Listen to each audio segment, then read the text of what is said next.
안녕하세요. 어머님과 남편의 정체를 알아차리고 불이 나게 탈출한 30대 여성입니다. 제 얼굴에 침 뱉기 같아서 어디 가서 말도 못하고 여기에 이야기하러 왔어요. 3년 연애 끝에 결혼한 남편과 저는 같은 대학을 졸업한 동문입니다. 학교를 다니는 동안 특별히 친하게 지낸 건 아니지만요. 남편은 2학년을 마치고 바로 군대에 갔고 저도 저대로 휴학과 어학연수를 다녀오면서 서로 마주칠 일이 별로 없었거든요. 그나마 같은 전공에 같은 동아리 활동을 했다 보니 연락이 끊어지지는 않는 정도였네요. 졸업 후에는 종종 서로 안부를 묻고 지냈습니다.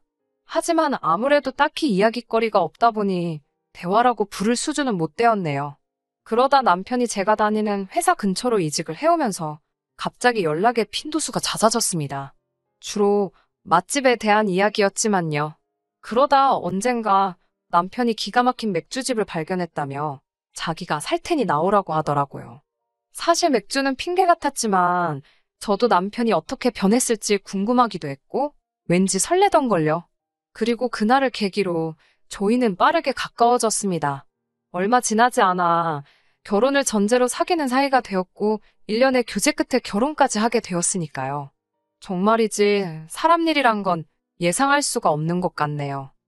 대학교부터 지금까지 10년이 넘는 세월이었고 저에 대해서 누구보다 잘 아는 사람이 남편이고 남편에 대해서 누구보다 잘 아는 사람이 저라고 생각했습니다.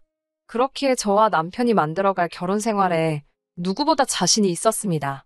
우리는 평생 행복하게 백년해로 할 수 있을 거라고요.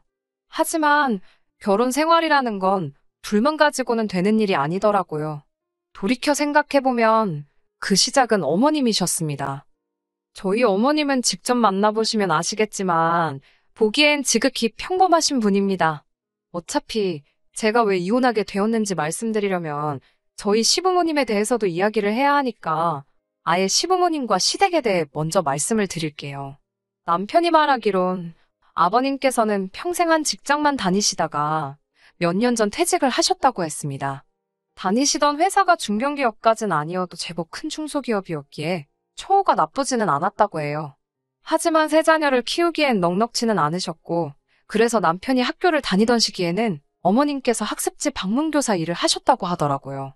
아무튼 지금은 두 분 다 일하지 않고 계십니다. 생활은 자식들이 보내주는 용돈과 연금으로 충당하고 계시고요. 한편 저희 부모님께서는 원래 동네에서 작은 마트를 운영하셨습니다. 학생들을 상대로 하는 마트였기에 솔직히 큰 돈을 버신 건 아니었지만 저희 세 식구 먹고 사는데 부족함은 없었던 걸로 알아요. 그러다 제가 고등학교에 들어가던 시기에 사정이 달라졌습니다. 할아버지께서 돌아가시면서 저희 아버지 앞으로 작은 건물을 하나 남겨주셨거든요. 저희 아버지께선 전혀 모르고 있던 재산이라며 굉장히 놀라워하셨습니다. 할아버지께선 살아생전에 구멍난 양말은 물론이고 비닐봉지 하나와 틀어버리지 않으셨을 만큼 아끼며 사셨기에 아버지는 물론이고 저나 어머니도 지금까지 정말 감사하게 생각하고 있습니다. 아무튼 할아버지의 유산 덕분에 저희 집은 경제적으로 어느 정도 여유를 갖게 되었어요.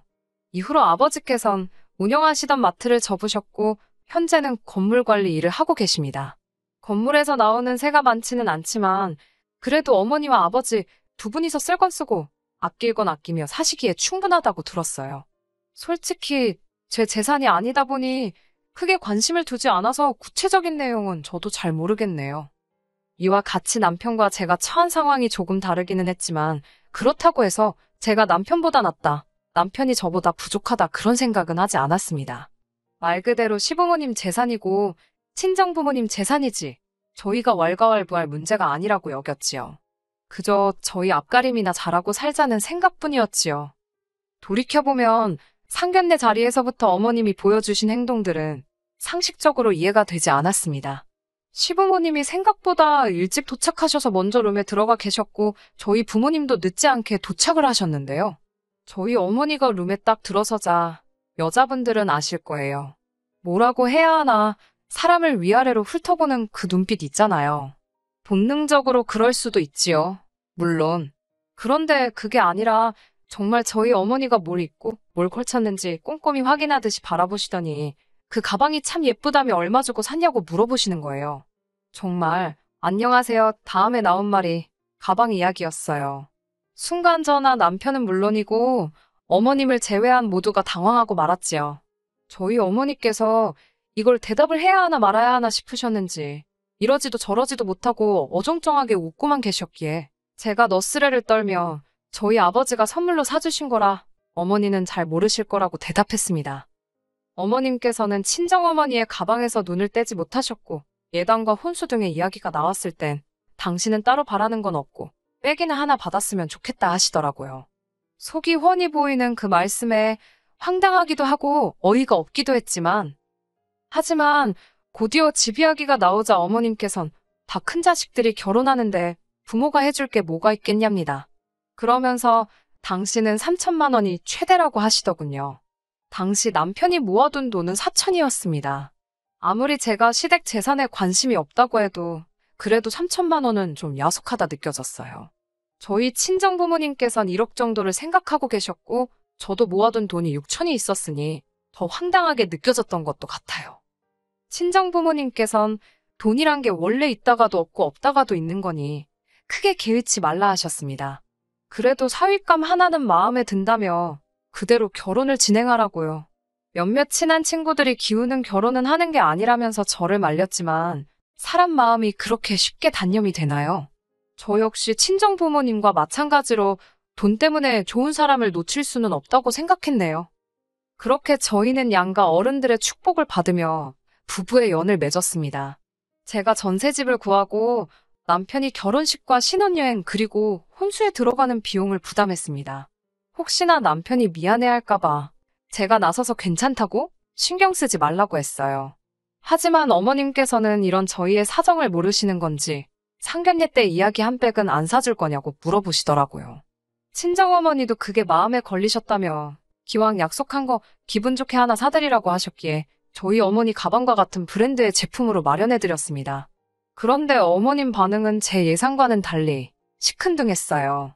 마음에 안 드시냐 물으니 당신 가방이 저희 어머니 가방보다 작은데 더 싼 거 산 거 아니냐고 물으시더라고요.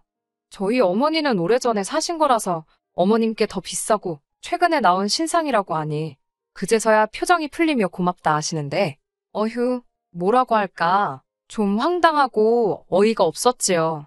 그래도 그때만 하더라도 단순히 어머님이 생각보다 유치하시네 라고 여겼지 설마 이보다 경우 없는 행동을 하실 거라곤 전혀 생각지 못했습니다.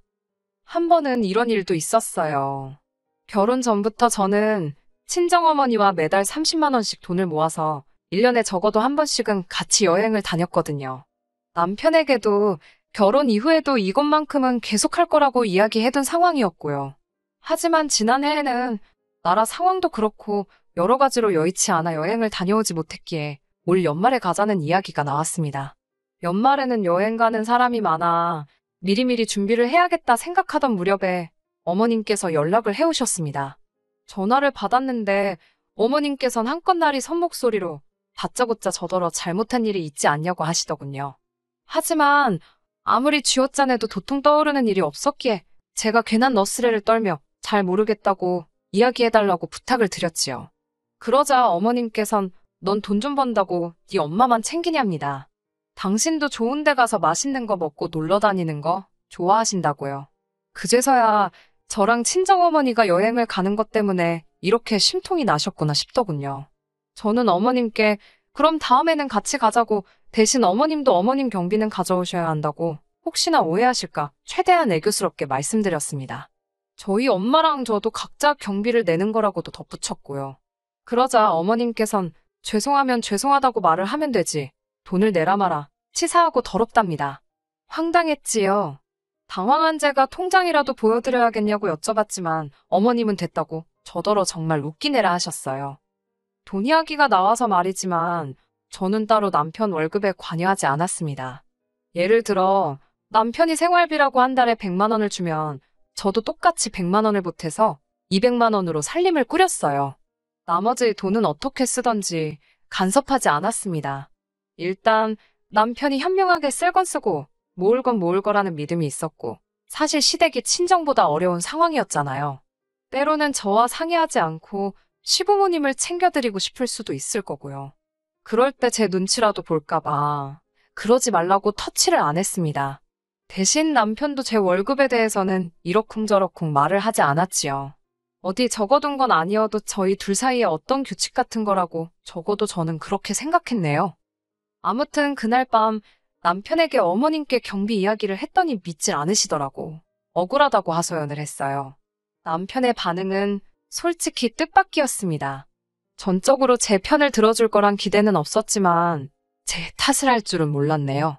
어머님이 돈 이야기에 예민한 거 알면서 다음엔 모시고 간다 하고 한 50만 원이라도 일단 보내드렸으면 싫은 소리를 들었겠냐고 그러더군요.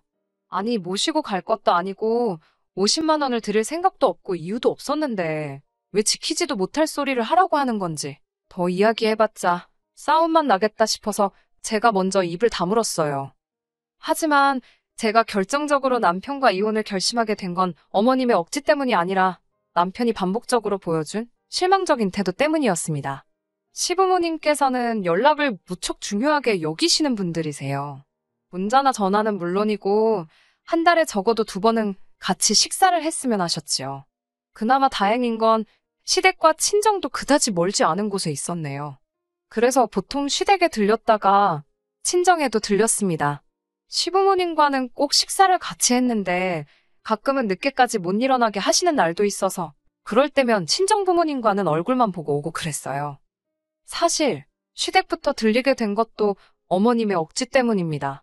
저는 솔직히 한 번은 시댁 먼저, 한 번은 친정 먼저 그렇게 하는 게 공평하다고 생각했어요. 하지만 어머님께서 항상 입버릇처럼 하시는 말씀이 전화 한 통을 하더라도 시댁에 먼저 하고 이후에 친정에 하는 게 순서랍니다. 말이 나와서 말이지만 어머님이 하시는 말 한마디 한마디에 의미를 부여하기 시작하면 정말 속상하고 서운한 일이 많을 것 같아 결혼 초부터 솔직히 어느 정도 걸러듣고는 있었습니다. 아무튼 그뿐만이 아니라 어머님께서는 저희가 친정부모님과 만나면 어디에 가는지, 무엇을 먹는지, 몇 시간이나 같이 있었는지 그런 것들을 궁금해하셨습니다. 이 부분에 있어서는 어쩔 수 없이 나중엔 거짓말을 한 적도 있어요. 그도 그럴 것이 친정부모님과 외식을 하게 되면 항상 딸과 사위 몸보신 시켜주신다며 몸에 좋고 비싼 곳으로 저희를 데려가 주셨거든요. 한 번은 남편이 랍스터를 한 번도 안 먹어봤다고 해서 거길 갔었는데 그걸 알게 되신 어머님께선 좋은 걸 니들만 먹고 다니냐며 아도 서운타 하셔가지고 저희도 친정부모님이 사주셔서 먹은 거지 저희 돈으로 먹으라 했으면 아까워서 못 먹었을 텐데요. 아무튼 그래서 기껏 모시고 갔더니 맛대가리도 없다며 몇 입 드시곤 다 남기셨지요. 돈은 저희가 냈고요. 돈 이야기가 나오니까 할 이야기가 또 생각나네요. 친정부모님과 식사를 하러 가면 항상 계산을 친정부모님이 해주세요. 그래서 그날은 제가 돈을 내려고 계산할 기회만 노리고 있었지요. 친정아버지께서 화장실에 가신다고 잠시 자리를 비우셨고 그 틈에 제가 20만 원 남짓을 긁었습니다. 그러자 친정아버지께서 니들이 왜 그걸 내냐며 화를 내시더니 제 손에 기어이 50만 원을 쥐어주셨지요. 뿐만 아니라 결혼식 이후 저희는 매달 생활비의 일부로 친정엔 20만 원, 시댁엔 30만 원씩 용돈을 드리고 있었어요. 하지만 저희 결혼기념일이 돌아왔을 때 친정부모님께선 300만 원으로 그 돈을 되돌려 주셨습니다. 어디 가서 둘이 오붓한 시간이라도 보내고 오라면서요. 하지만 그 무렵 시부모님께서는 물가가 얼마나 올랐는데 아직도 30만 원이냐며 더 올려달라고 요구를 해오셨지요. 양쪽 집안 어른들을 비교하면 안 되는 거지만 저도 사람이다 보니 어쩔 수 없이 더 잘해주시는 쪽으로 마음이 기울더라고요. 그렇다고 제가 시댁을 무시하거나 업신여기지는 않았어요. 오히려 서운타 하실까봐 40만 원으로 용돈도 올려드렸고 해주시는 거 없어도 제철 과일, 좋은 음식 같은 건 때때로 댁으로 보내드렸습니다. 하지만 지난달 일이 터졌습니다. 저는 지금도 왜 일이 갑자기 그렇게 된 건지 이해는 되지 않지만 그날은 저희 친정어머니께서 저희 집을 소불고기에 간장게장에 김치에 바리바리 싸우셨더라고요. 그래서 제가 너무 감사해서 20만 원 챙겨드렸습니다. 솔직히 20만 원으로 재료비나 될까요? 마음 써주시고 고생하신 거에 비하면 아무것도 아니라고 생각했습니다. 그런데 민망하게 남편이 감사하단 소리도 안 하고 멀뚱멀뚱 서 있길래 제가 눈치를 좀 줬습니다. 그러자 로봇 마냥 뻣뻣하게 감사하다고 인사를 하더라고요. 평소라면 넉살 좋고 살갑게 구는 인간이 왜 이러나 싶어서 황당하기도 하고 어이없기도 하고, 저희 어머니도 말씀으로는 볼 일이 있어서 가보신다 하며 서둘러 나가셨지만 제가 느끼기엔 사위 반응이 썰렁하니 민망해서 나가신 것 같았거든요. 기분이 너무 안 좋았어요. 친정어머니가 나가시고 제가 남편한테 뭐가 문제냐고 물었습니다. 그러자 왜 장모님은 자기한테 연락도 없이 집을 오시냐는 거예요. 그러면서 저더러 어머님이 저한테 연락 없이 집에 오시면 좋겠냐고요. 솔직히 제 입장에서 친정어머니가 오시는 거랑 어머님이 오시는 건 완전히 다른 이야기잖아요. 친정어머니는 뭐 하나라도 더 주러 오시지. 제가 살림을 잘하고 있는지 어쩐지 흠을 잡으러 오시는 것도 아니고. 하지만 어머님께선 오시면 이것저것 다 열어보시고 훈수를 두신단 말입니다. 그리고 어떤 장모가 사위한테 연락을 하고 집에를 오나요? 보통은 날이랑 이야기하지. 제가 어이가 없어서 도대체 왜 시비를 거냐고 하니까 자기가 지켜봤더니 제가 친정에만 잘하는 게 눈에 보인답니다. 저더러 한 번이라도 자기 부모님 손에 따로 용돈 쥐어드려 본 적 있냐면서 아까 자기가 장모님 돈 드리는 거 봤다고. 돈 벌어서 다 친정에 퍼주는 거냐입니다. 친정에 해주는 거 좋다. 그러면 시댁도 해줘야 하는 거 아니냐고요. 저도 너무 억울해서 지금 냉장고에 들어있는 반찬들을 보고도 그런 소리가 나오냐 물었습니다. 어머님께서 나한테 머리끈 하나 사주신 적 있냐고. 그래놓고 무슨 용돈이냐고. 나도 사람이라서 그런 어머님 아버님께 서운한 적 있고 섭섭했지만 그래도 무시한 적은 없다. 그렇게 속상하면 너도 네 돈으로 챙겨드리라고. 왜 갑자기 난리냐고 따졌어요. 그러자 남편이 저더러 며느리로서 시부모님 용돈 좀 챙겨드릴 수 있는 거지. 제가 주면 어디 덧나냐입니다. 그 소리를 들으니 정말 머리가 뚜껑이 있다면 열리는 게 이런 거구나 싶더라고요. 너는 그렇게 맨날 얻어먹기만 하면서 우리 부모님한테 돈 10만 원 드려본 적 있냐고 따져 물으니 자기가 안 드려도 장인 장모님은 돈이 많지 않냐입니다. 원래 있는 사람이 좀 베풀고 사는 거라며 가족끼리 그런 걸 왜 계산적으로 따지냐고요. 눈치채셨겠지만 남편 말은 앞뒤가 전혀 맞지 않았습니다. 그 자리에서 그런 남편의 헛소리를 듣고 상대해야 하는 제 심정은 어땠겠어요? 결국 저도 해서는 안 될 말을 하고 말았습니다. 해온 것도 없으면서 바라는 게 왜 이렇게 많냐고, 왜 시비를 걸고 그러냐고요. 그러자 남편이 저더러 그것 보랍니다. 속으로 자기를 무시하고 있었던 게 맞대요. 자기를 무시하고 시부모님을 무시하니까 저딴 소리를 하는 거라나. 그러면서 먼저 이혼하자 그러대요. 귀책 사유가 저한테 있답니다. 아내돌이 며느리돌이를 못하면 옛날엔 쫓겨났다면서요. 어이가 없어서 코웃음을 치며 무서워 죽겠다고 그래 이혼하자 했습니다. 그러니까 이 인간이 아차 싶었는지 생각할 시간을 줄 테니 반성부터 하라네요. 어이가 없어서 협의로 갈 건지 소송으로 갈 건지 너나 생각하라 했습니다. 남편 꼬라지를 볼수록 괘씸하고 열이 받아서 돌이킬 수 없는 강을 건넜다 싶어요. 솔직히 남편이 싹싹 빌고 숙이고 들어오면 봐줄까 싶었는데 오히려 어머님 아버님까지 어떻게 장인 장모가 사위를 어려워하질 않냐며 다 들었다고 가만 못 넘어간다고 난리 부르스를 추셔서 어디 한번 해보고 싶으면 해보라고 말하고 저도 변호사 찾아가서 이혼소송 준비했네요. 그냥 있었으면 그래도 남편과 잘 풀어서 그냥 넘어가던지 정 안 되겠으면 합의 이혼이라도 했을 텐데 말입니다. 제가 돈이 뭐가 아쉬웠겠어요? 변호사 비용으로 얼마가 들던 그 집구석의 위자료만 뜯어낼 수 있게 해달라고 했습니다. 돈으로 아쉬운 건 그 집이니까요. 돈 벌자고 하는 게 아니라 이혼당하고 위자료도 뱉어내고 기분 더러우라고 한 거예요. 그렇게 안 해도 되었을 자식 이혼까지 시키고 안 내도 되었을 위자료까지 뱉어내게 만들었습니다. 위자료 얼마 나오지는 않았지만 마지막까지 한 방 먹여주고 나왔다는데 의의를 두려고요. 아내한테 며느리돌이 운운하면서 사실은 자식돌이 대리효도를 강요한 대가가 이 정도일 줄은 생각도 못했을 거예요. 적당히 챙겨주고 그냥 넘어가 줄 때 끝냈어야지. 다른 건 몰라도 이렇게 탈출하게 돼서 속 하나만큼은 정말 후련하네요. 끝까지 들어주셔서 감사합니다. 오늘의 사연은 여기까지입니다.